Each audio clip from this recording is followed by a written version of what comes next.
औज़ुबिल्लाहिमिनश्शैतानिर्रजीम बिस्मिल्लाहिर्रहमानिर्रहीम। अस्सलाम वालेकुम व्यूअर्स, उम्मीद करते हैं आप सब खैरियत से होंगे। अल्लाह के हुक्म से मैं भी बिल्कुल ठीक ठाक हूँ।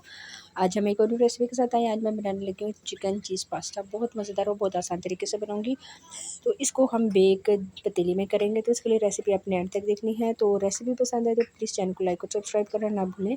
तो आप ये देख सकते हैं कितना ज़बरदस्त बना है। तो चलिए अब इसको बनाना स्टार्ट करते हैं। सबसे पहले मैंने कढ़ाई में थोड़ा 2 से 3 चम्मच ऑयल डाल दिया है। इसमें थोड़े से लहसुन के जवे डाल दूँगी, उनको चॉप कर लिया है। जैसे ही ये लाइट से ब्राउन हो जाएंगे तो हम इसमें चिकन शामिल कर देंगे। मैं इसको चम्मच चला रही हूँ, बहुत ज़्यादा आपने इसको डार्क ब्राउन नहीं करना।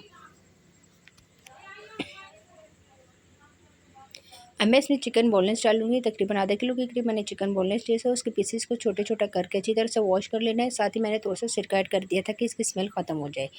अच्छी तरह से मैं इसको मिक्स करूँगी, इसका कलर चेंज हो जाए। यहाँ पे चूल्हे की फ्लेम को थोड़ा सा हाई कर देंगे, क्योंकि आपको पता है कि चिकन पानी अच्छा खासा छोड़ता है। चिकन का कलर चेंज होना स्टार्ट हो गया है।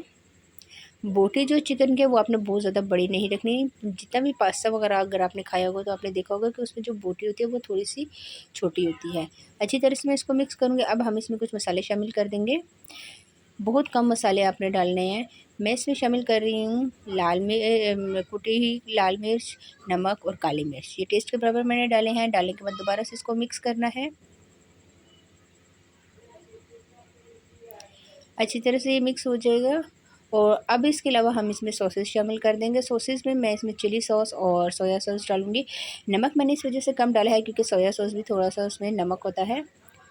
तकरीबन 2 से 3 चम्मच के करीब चिली सॉस डाला है और 2 चम्मच मैं इसमें सोया सॉस शामिल करूँगी। ये डालने के बाद यहाँ मैं दोबारा से इसको मिक्स करूँगी। अच्छी तरह से आपने इसको मिक्स कर लेना है। मैंने घर में जब ये बनाया तो सब ने इसको बहुत ज़्यादा पसंद किया। और आपको एक बात बताती चलूँ कि सब ने कहा कि आज के बाद हम बाहर से नहीं मंगवाएंगे, बुशरा हमेशा जब भी तुम बनाओगी तो तुम ही से हम बनवाएंगे। तो सबको बहुत पसंद आया। देखते हैं आपको ये रेसिपी कैसी लगती है। इसमें कुछ सब्ज़ियाँ शामिल कर दूँगी। ऑमलेट कटी हुई मैंने शिमला मिर्च और प्याज शामिल कर दिया। आपके घर में जो भी सब्ज़ी है आप आसानी से वो डाल सकते हैं इसमें। सब्ज़ी को बहुत ज़्यादा आपने कुक नहीं करना है। यहाँ पे हाई फ्लेम पे मैं इसको थोड़ा-सा कुक करूँगी और यहाँ पे चूल्हे की फ्लेम को हम तकरीबन 2 से 3 मिनट बाद ऑफ़ कर देंगे। जी, तो अच्छी तरह से ये तमाम चिकन भी गल गया और सब्ज़ी जो है वो नॉर्मल मतलब कि पक गई हैं, ना कच्ची हैं ना बहुत ज़्यादा पकी हैं। यहाँ पे मैं चूल्हे की फ्लेम को ऑफ़ कर दूँगी। ऑफ़ करने के बाद मैं इसको एक साइड पे रख दूँगी। अब यकीन करें बहुत मज़े की खुशबू आ रही थी। जी, तो दूसरी तरफ अब हम वाइट सॉस तैयार कर लेते हैं। 2 से 3 चम्मच मैंने बटर इस्तेमाल किया है। ये बटर जो है अनसॉल्टेड है। बटर जैसे ही मिक्स होगा, थोड़ा-सा मेल्ट होगा, इसमें मैं 2 चम्मच भर के मैदा डालूँगी। मैदे को आपने अच्छी तरह से छान लेना है। गर्मी का मौसम है, आपको पता है कि आटा और मैदा वगैरह में कीड़े आ जाते हैं, तो इस वजह से आपने मैदे को अच्छी तरह से छान लेना है। 2 चम्मच भर के इसमें मैदा डालूँगी और मैदा डालने के बाद चूल्हे की फ्लेम को स्लो करते हुए मैं इसको पकाऊँगी जब तक ये ब्राउन हो जाए और इसकी खुशबू आना स्टार्ट हो जाए। अच्छी तरह से आपने इसको मिक्स करना है। आप यकीन करें कि वाइट सॉस बहुत ज़्यादा मज़े का बना रही थी मैं, और आपने रेसिपी बिल्कुल एंड तक देखनी है। इसी के साथ मेरी आपसे रिक्वेस्ट है, जिससे चैनल को सब्सक्राइब नहीं किया प्लीज़ चैनल को सब्सक्राइब कर लें। अगर वीडियोस पसंद आती है तो लाइक और शेयर का बटन भी ज़रूर दबाएं। ये तो अच्छी तरह से ये ब्राउन हो गया था, इसका कलर भी चेंज हो गया और खुशबू भी आना स्टार्ट हो गया। अब मैं इसमें 1.5 ग्लास के करीब दूध शामिल कर दूँगी। दूध जो है वो मैंने डिब्बे वाला लिया है, फ्रेश दूध मैं इस्तेमाल नहीं कर रही। आपने साथ साथ दूध डालते जाना और चम्मच चलाते जाना है। स्पैचुले से मैं जब इसको चला रही थी तो मुझे इसमें थोड़ी बहुत थोड़ी-सी गुठलियाँ नज़र आई हैं, तो मैंने स्पैचुले को हटा के हैंड बीटर की मदद से इसको अच्छी तरह से मिक्स किया और ये बहुत अच्छी तरह से गाढ़ा हो गया था। मुसलसल आपने इसका चम्मच चलाना है। जैसे-जैसे ये पकता जाएगा तो ये खुद ब खुद गाढ़ा होता जाएगा।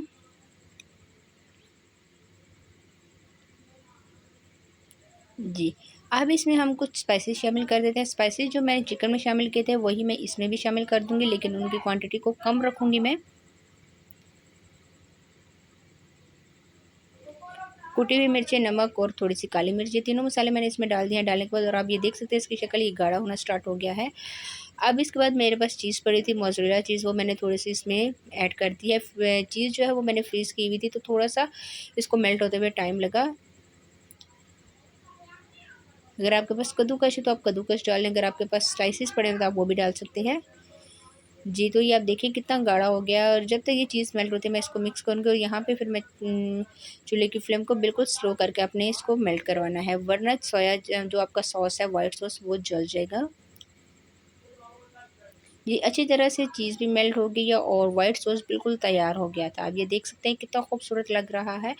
अब इसमें हम माइक्रोनी शामिल कर देंगे। एल्बो की माइक्रोनी मैंने 1 पैकेट लिया था, उसको बॉयल अच्छी तरह से कर लिया। सिंपल तरीके से मैंने बॉयल किया है, एंड में थोड़ा-सा ऑयल शामिल कर दिया था और ठंडे पानी से वॉश करके। अगर आपने बॉयल करने की वीडियो नहीं देखी तो मेरे चैनल पे जाएँ, मैंने माइक्रोनी बहुत किस्म की बनाई है, वहाँ पे बॉयल करने का तरीका भी मैंने बताया है।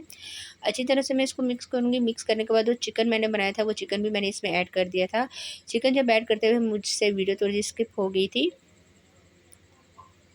ये तो चिकन भी डाल दिया मैंने, तमाम चीज़ें इसमें शामिल कर दी और अच्छी तरह से इसको मिक्स कर लिया। यहाँ पे चूल्हे की फ्लेम को अपने ऑफ कर देना है और इसको थोड़ा-सा ठंडा होने के लिए रख देना है। मैंने सांचा ले लिया है, नॉन स्टिक का सांचा लिया है।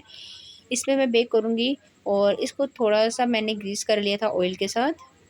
ऑयल के साथ करें, बटर के साथ करें, जो भी आपके घर में आसानी से चीज़ मौजूद है। मैं हमेशा यही चीज़ कहती हूँ कि परेशान होने की बिल्कुल भी ज़रूरत नहीं है। आपके घर में जो चीज़ मौजूद होती है, आप उससे सब कुछ बना सकते हो और बहुत मज़े का बनता है। जी, तो मैंने सारा व्हाइट मैकरोनी का सॉस सारा इसमें शामिल करके ऊपर से ढेर सारी चीज़ शामिल कर दी। चीज़ जो है वो मैं मोज़रेला और चेडर चीज़ मैंने दोनों एक साथ मिक्स किए हैं, दोनों को इकट्ठा एक साथ मैंने कद्दूकस कर लिया था। ये दोनों चीज़ें डाल दी हैं। अब मैं इसको बेक होने के लिए रख दूँगी। मैंने इसको चूल्हे पे बेक किया है, पतीले में तकरीबन 25 मिनट। ये तो हमारा जो है पास्ता वो बिल्कुल तैयार हो गया है। 25 मिनट बाद जब मैंने देखा तो आप यकीन करें, ये ऊपर से बिल्कुल भी ब्राउन नहीं हुआ था, लेकिन इसका टेस्ट इतने मज़े का था कि आप जब ये बना के खाएँगे तो आप मार्केट वाला पास्ता बिल्कुल भूल जाएँगे। तो ये रेसिपी आपने ज़रूर ट्राई करनी है। ट्राई करके मुझे कमेंट्स में बताना है कि आज की ये आसान सी रेसिपी आपको कैसी लगी।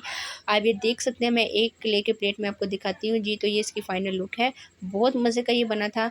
तो आपने ये रेसिपी ज़रूर ट्राई करनी है। ट्राई करके मुझे कमेंट्स में बताना है कि आज की रेसिपी आपको कैसी लगी। आज के लिए इतना ही। इंशाल्लाह नेक्स्ट वीडियो में आपके साथ मुलाकात होगी एक और न्यू रेसिपी के साथ। तब तक के लिए मुझे दीजिए इजाज़त। दुआ में याद रखिएगा, अपना बहुत सारा ख्याल रखिएगा। अल्लाह हाफ़िज़।